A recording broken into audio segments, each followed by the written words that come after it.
Hello बच्चों, biology कक्षा 12 RBC अध्याय 13 में हम पादप हार्मोन पढ़ रहे थे।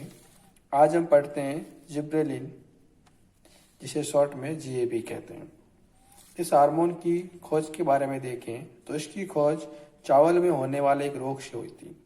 इस रोग का नाम है बैकेंद रोग, और इस रोग का जो रोग कारक है ये जिब्रेला फ्यूजिकोराई नामक कवक होता है।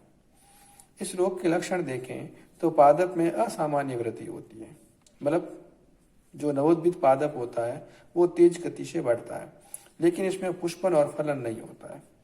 इस कारण इसको मूर्ख नवोद्भिद भी कहते हैं, क्योंकि इसमें ये वृद्धि काफ़ी ज़्यादा होती है, चमकीला हरा दिखाई देता है ये पादप, लेकिन थोड़े समय बाद में पुष्पन फलन नहीं होने से सूख कर नष्ट हो जाता है। अच्छा, कुरुशवा ने बताया था कि अगर हम चावल के रोग ग्रसित पादप का रस निकालें और इस रस का छिड़काव किसी स्वस्थ पादप पर कर दें तो स्वस्थ पादप ही रोगग्रस्त हो जाता है। याकूत व हयासी ने जो रोगग्रस्त पादप का रस था, इस रस से जिब्रेलिन नामक हार्मोन को पृथक किया और इसका नाम जिब्रेलिन रखा।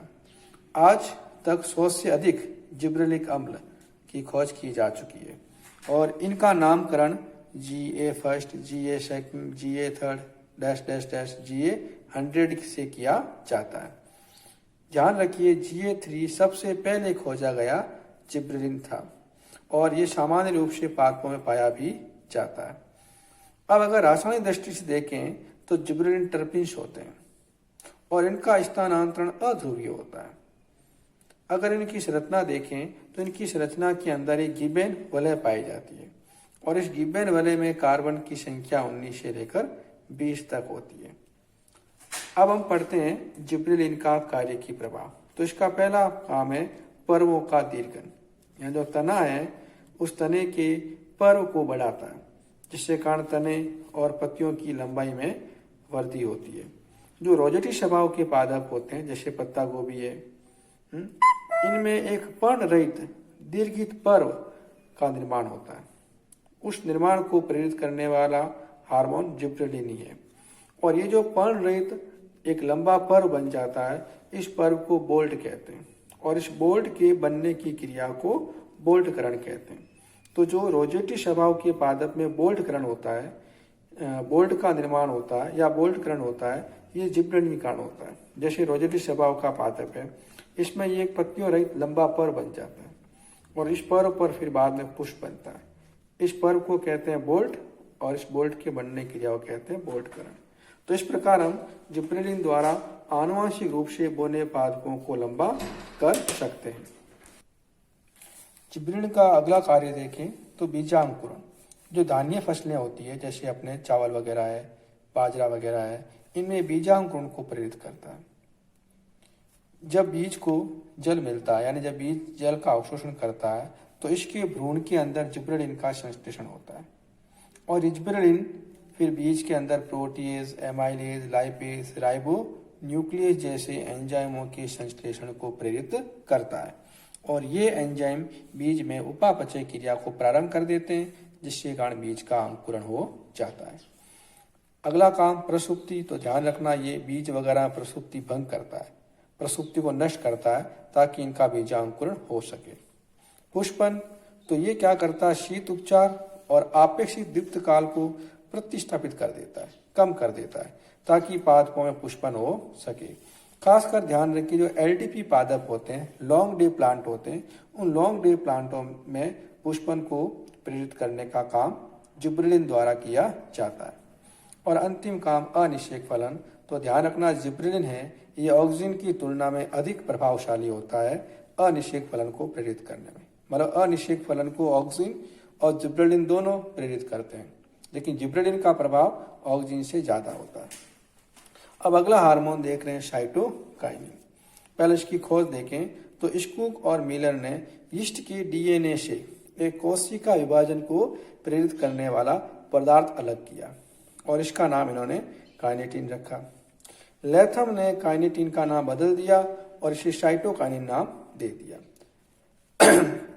लेथम और मिलर ने मक्का के भ्रूण कोश से एक और काइनेटिन के समान दिखने वाला पदार्थ अलग किया, जिसका नाम जिएटिन रखा। जो GRT ने ये प्राकृतिक रूप से पाया जाने वाला पहला साइटोकाइनिन है। अब ध्यान रखिए, साइटोकाइनिन है ये न्यूक्लिक अम्लों के अपघटन से बनता है। जो न्यूक्लिक अम्ल है DNA RNA उसके टूटने से बनता है। अगर संरचनात्मक दृष्टि से देखें तो ये अमीनो प्यूरिन होते हैं और इनके अंदर एक परफ्यूर वलय भी पाई जाती है। अब साइटोकाइनिन के कार्य की प्रभाव देखें तो पहला काम है ये कोशिका विभाजन, कोशिका विभेदन और कोशिका दीर्घन को प्रेरित करता है। यानी इसके कारण कोशिका का विभाजन भी होता है, विभेदन भी होता है और कोशिका का दीर्घन भी होता है। उत्तक संवर्धन में ध्यान रखिए, जो पोष माध्यम है उस पोष माध्यम बनाने में काम आता है और पोष माध्यम में साइटोकाइनिन और ऑक्सीजन दोनों का अनुपात पर डिपेंड करेगा कि उसमें क्या संरचना बनेगी। जैसे अगर पोष माध्यम में मध्यम मात्रा में साइटोकाइनिन और कम मात्रा में ऑक्सीजन डालें तो केवल कैलस बनेगा। अच्छा, उच्च मात्रा में साइटोकाइनिन और कम मात्रा में ऑक्सीजन डाल दें तो इस कैलस से फिर केवल प्रोरो बनेगा। अब साइटोकाइनिन कम कर दें और ऑक्सीजन उच्च कर दें तो कैलस से जड़ बन जाएगी और दोनों मध्यम मात्रा में डाल दें तो फिर पूरा का पूरा पादपक बनेगा, यानी प्रोरो और जड़ें दोनों बनेगी। अगला काम है शीर्ष प्रमुखता। तो ध्यान रखना, शीर्ष प्रमुखता को रोकता है, यानी इसके प्रभाव से शीर्ष कलिका की वृद्धि रुक जाती है और पार्श्व कलिका की वृद्धि बढ़ जाती है, जिससे कारण पादप चौड़ाई में फैलेगा। अगला प्रसुप्ता। तो ये ध्यान रखना, प्रसुप्ता को सदमित करता है और प्रसुप्ता सदमित हो जाएगी तो बीजों का अंकुरण को प्रेरित करेगा। साइटोकाइनिन का अगला कार्य है जीर्णता विलंबशीलता या इसे रिचमेंट लॉन्ग प्रभाव कहते हैं।